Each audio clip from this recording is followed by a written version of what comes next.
श्रोता प्रेमियों, मैं राम सागर शास्त्री आप लोगों के समक्ष रखने जा रहा हूं एक प्रसंग, रासलीला।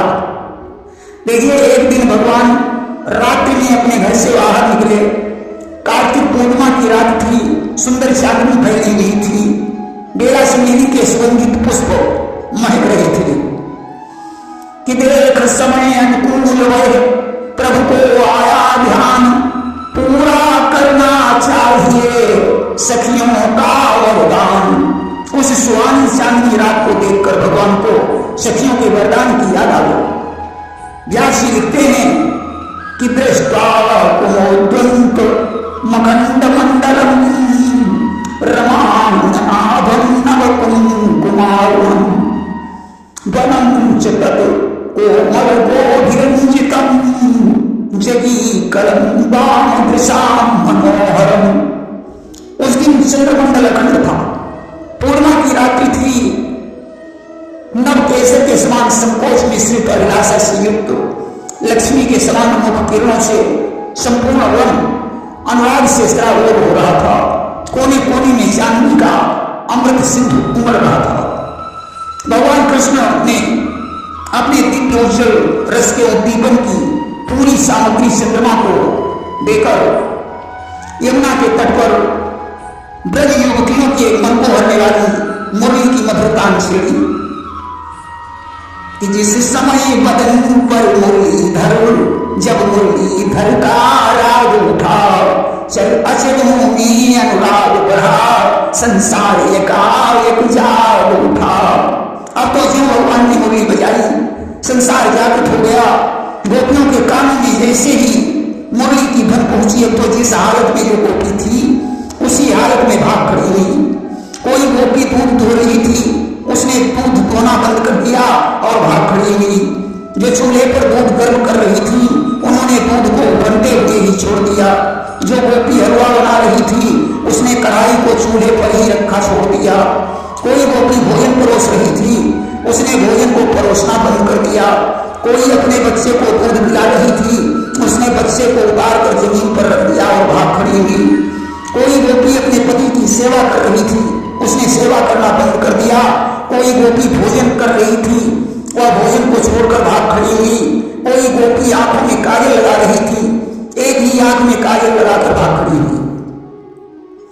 आज उल्टे सीधे कपड़े पहनकर गोपियां भाग खड़ी हुई। पतियों ने उन्हें रोका, मगर वे नहीं मानी।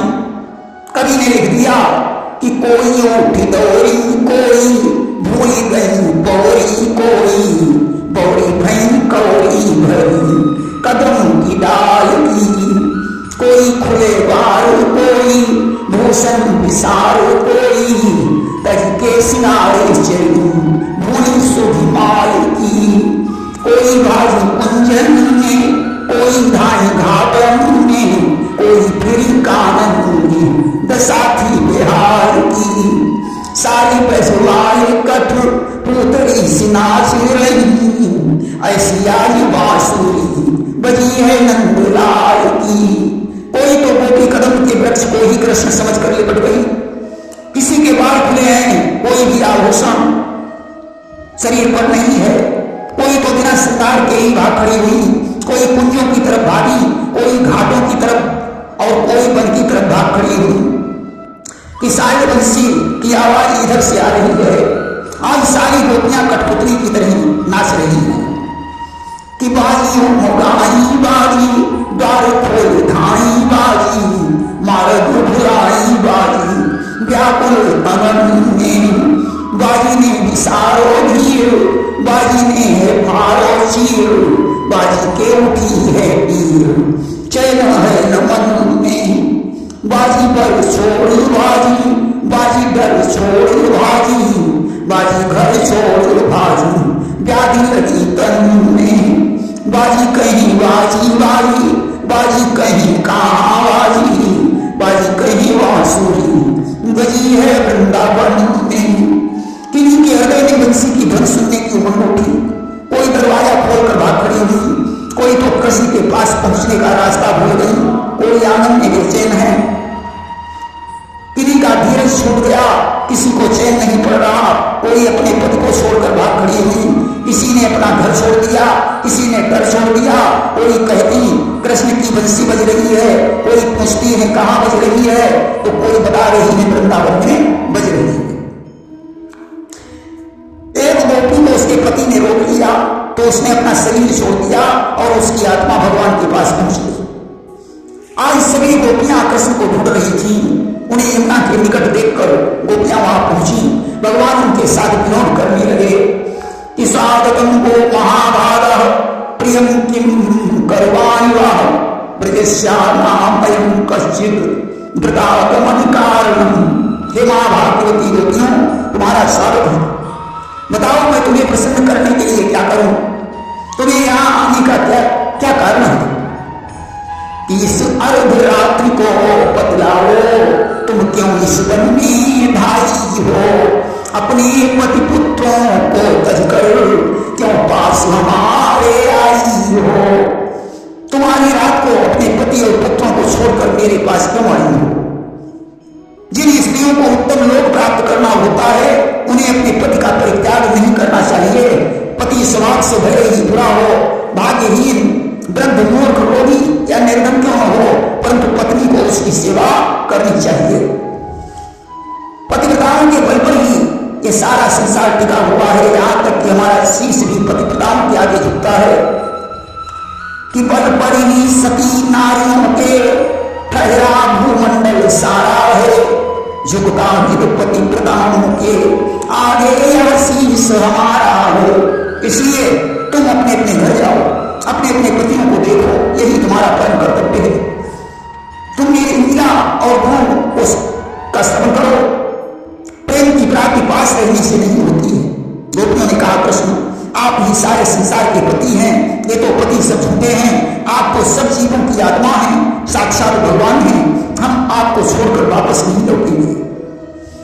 कि कैसा घर कैसे घर वाले हम आज सभी को भूल गए, और उनकी चर्चा ही क्या है जब अपनी को ही भूल गए। घर और घर वाले मैं सभी को भूल गई, यहां तक कि मैं अपने को भी नहीं जानती। भगवान ने कहा गोपियों हम तो विनोद की भावना से ये सब कह रहे थे। आज भगवान ने माया के द्वारा यमुना तट पर रास मंच निर्मित किया। प्रति गोपी का माया द्वारा श्रृंगार हुआ। अब तो गंधर्व, किन्नर, देवबंधु गोपी बन बनकर वहां आने लगे कि सभी देवियां देव चले रहे बन बनकर ब्रजनारी। लीला निरखन हेतु करी है गौरा ने तैयारी। आज पार्वती जी ने भी रासलीला में जाने की तैयारी की। भगवान शंकर पूछने लगे प्रिय तुम कहां जा रही हो? कि कहां जा रही हो सदन कर बोले त्रिपुरारी। गौरा कहीं सुनो मधुवन में लीला रचे मुरारी। पार्वती ने कहा वृंदावन में कृष्ण रास लीला रचा रही है, वहीं जा रही है। भगवान शंकर ने कहा प्रिय मुझे भी लेते चलो, मैं भी रास देखना चाहता हूं। कि शिव जी बोले प्राण प्रिय अभिलाष यही है मन में, देखी प्रभु का रास आज चल कर हम भी मधुबन में। पार्वती जी बोले प्रभु वहां कोई मर्द नहीं आ सकता है। भगवान ने कहा तो हमें भी गोपी बनाकर ले चलो। पार्वती जी बोली प्रभु जब वहां सखियां पूछेगी तो मैं क्या बताऊंगी? भगवान शंकर बोले कह देना गणेश जी की पत्नी आई है।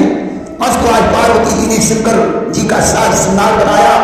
2.5 हाथ का घूंघट मारकर भोलेनाथ पार्वती जी के साथ चल पड़े। भगवान कृष्ण ने ललिता से कहा जाओ दरवाजे पर एक नई सखी आई है, उसे बुलाकर लाओ। ललिता ने बात पर पहुंचकर पार्वती से पूछा कि ललिता ने कीर्तनिया से आकर यह सुनाई, आज तुम्हारे साथ सहेली कौन नवेली आई। ये तुम्हारे साथ नहीं नवेली गोपी कौन है? पार्वती जी बोली हमारी बहू है, इसे रास देखने की बड़ी इच्छा थी, नहीं मानी तो इसे भी लाना पड़ा। ललिता बोली कोई बात नहीं। उसने शंकर जी के गले में हाथ डाला और तो नाम पुकारने लगे। ललिता चीख कर भाग खड़ी हुई कि आगे बढ़कर जब ललिता ने बाह गले में डाली, गुस्सा होकर उसी समय फुंकार नाग ने मारी। भगवान कृष्ण ने कहा ललिता उस गोपी को नहीं बुला लाई। ललिता ने कहा कृष्ण मुझे तो गोपी नहीं गोपा लगता है, जाओ उससे तुम बुला लाओ। आज भगवान कृष्ण वहां पहुंचे और जाकर के घूंघट हटा दिया कि जब खोला घूंघट मोहन ने तो नया दृश्य दर्शाया है। गोपी का वेश बनाए हुए भोले बाबा को पाया है। भगवान कृष्ण हंसने लगे। उन्होंने कहा महाराज आपको ये नारी वेश बनाने की क्या जरूरत थी? आप वैसे ही आ जाते कि को नहीं शिव समान प्रिय मोरे अवश्य पर कीर्ति तजऊ जन भोरे। मुझे आपके समान और कोई प्रिय नहीं है। जो आपका द्रोही बनकर मेरी पूजा करता है वह तो मुझे स्वप्न में भी अच्छा नहीं लगता। आज बड़े प्रेम के साथ भगवान शंकर को रास मंच में ले आए। अब तो रास प्रारंभ हो गया कि झुम जनन जनन झुम जनन जनन जब झांझों से झनकार उठी तब छम छम छनन छनन छन छन विष्णु से विशद बार उठी। जाने बजने लगी विष्णु की झंकार होने लगी। सम समकर चमक उठे मुरली से अनहद नाद उठा। थिक थिरक थिरक थेई थेई गति भर कर ब्रजराज चला। घुंघरू की ध्वनि होने लगी, मधुर बंसी बजने लगी। भगवान गोपियों के साथ नृत्य करने लगे। अब तो गोपियों को अभिमान हो गया कि मैंने भगवान को अपना बना लिया। भगवान राधा को लेकर अंतर ध्यान हो गए। अब तो सारी गोपियां भगवान को ढूंढने लगी। कदम्ब अम्ब कचनारी और तुम कहूं देखे जात बिहारी। हे कदम्ब के वृक्ष, क्या तूने कृष्ण को देखा है कि हे तुलसी अतिहर को प्यारी और तब ते और तन ते कदम न राखत न्यारी। हे तुलसी के वृक्ष, तू ये बता क्या तूने श्याम को देखा? आज प्रत्येक वृक्ष से गोपियां प्रश्न करती हैं क्या तुमने कृष्ण को देखा? कि सब ही पुकार कहीं ब्रज नारी और तुम तो देखे जात मुरारी। तारों और चंद्रमा से प्रश्न करती है क्या तुमने कृष्ण को देखा? कि हे तारागण बताओ तो आंखों का तारा कहाँ गया?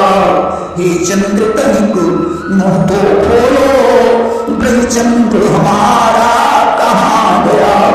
अब गोपियों ने सोचा कि भगवान को अपनी लीलाएं प्रिय है। कोई गोपी कृष्ण बनी, कोई बलराम बनी, नाना प्रकार की लीलाएं करने लगी। कोई गोपी कृष्ण बनी, कोई पूतना बनकर स्तनपान कराने लगी। अपनी ओढ़नी तान कर गोवर्धन लीला करने लगी, परंतु भगवान प्रकट नहीं हुए। उधर राधा को लेकर भगवान एक वन में पहुंचे। राधा ने कहा मुझसे पैदल नहीं चला जा रहा है, तुम मुझे कंधे पर चढ़ाकर ले चलो। इधर भगवान शंकर ने अपनी कलम निकाली कि कृष्ण का नाम योगी राज में नहीं कामी पुरुष में लिख लेता हूं।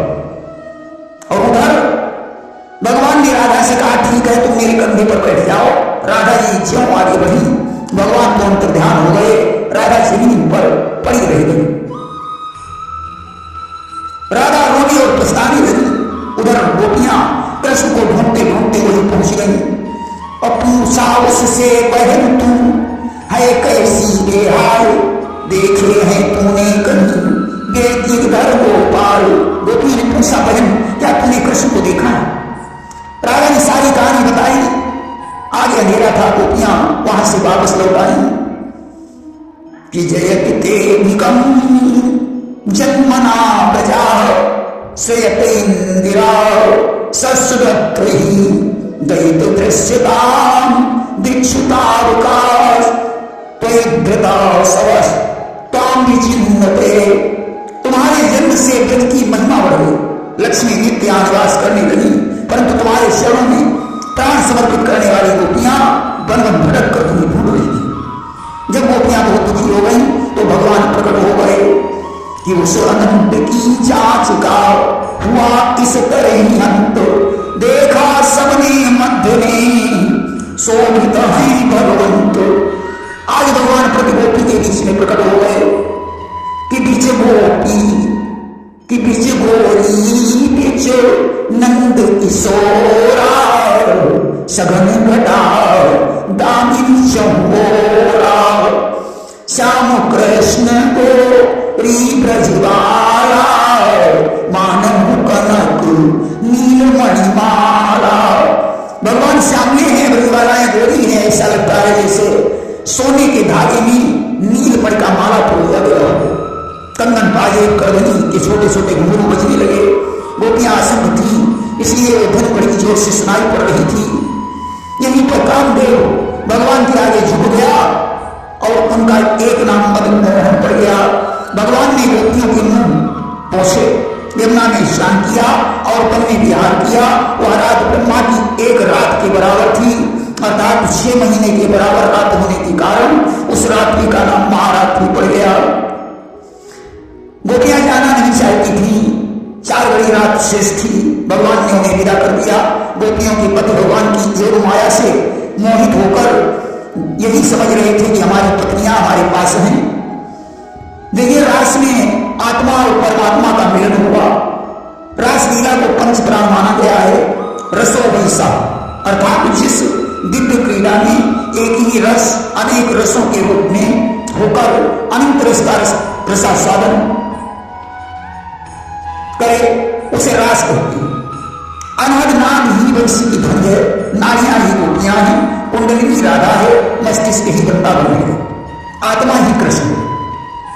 रासलीला के पश्चात एक दिन शिवरात्रि के अवसर पर बाबा नंद और अन्य गोप बैलगाड़ियों पर सवार होकर अंबिका बनने गए। देखिए, जब कृष्ण का जन्म हुआ था तब नंद ने अंबिका की पूजा मानी थी। वहां लोगों ने सरस्वती में स्नान किया, अंबिका का पूजन कर ब्राह्मणों को दान देने के पश्चात तट पर सो गए। रात्रि में एक अजगर आकर नंद का पैर खींचने लगा। भगवान कृष्ण ने उसके लात मारी, लात लगते ही वो विद्याधर बन गया और भगवान की स्तुति करके चला गया। देखिए, अजगर सुदर्शन नाम का विद्याधर था। इसने अंगिरा जिसकी हंसी की थी, उन्होंने इसे अजगर होने का साथ दे दिया था। आज इसका उद्धार हो गया। एक दिन की बात है, भगवान कृष्ण और बलराम चांदनी रात्रि के समय वन में गोपियों के साथ विहार कर रहे थे। उसी समय कुबेर का सेवक शंखचूड़ एक गोपी को लेकर उत्तर की ओर भागा। अब तो दोनों भाई साल वृक्ष लेकर दौड़े, वह गोपी को छोड़कर भागा। कृष्ण ने बलराम को गोपियों के पास छोड़ दिया और जाकर उसके एक घूसा मारा। उसका सिर धड़ से अलग हो गया। भगवान ने उसके सिर से मणि निकाली और लाकर बलराम को दे दी। एक दिन कंस ने भगवान को मारने के लिए अरिष्टासुर को भेजा। वह साड़ बनकर ब्रज में जाकर बहकने लगा और अपने पैरों से धूल उड़ाने लगा। ब्रज में हाहाकार मच गया। भगवान उसके सामने पहुंचे। जब उसने सींगों का प्रहार करना चाहा, भगवान ने उसके दोनों सींग पकड़ लिए और लात मारकर जमीन पर गिरा दिया और उसका सींग उखाड़ कर खूब टूटा। अरिष्टासुर की मृत्यु हो गई। राजा ने कहा, तुमने पैर को मारा है, इसलिए इसका प्रायश्चित करना होगा। भगवान ने गोवर्धन के निकट कुंड खुदवाकर उसने स्नान कर लिया, जिससे उस कुंड का नाम राधा कुंड पड़ गया। इसके आगे की कथा आप लोग श्रवण करेंगे मथुरा गमन में। प्रेम से वृंदावन बिहारी लाल की जय।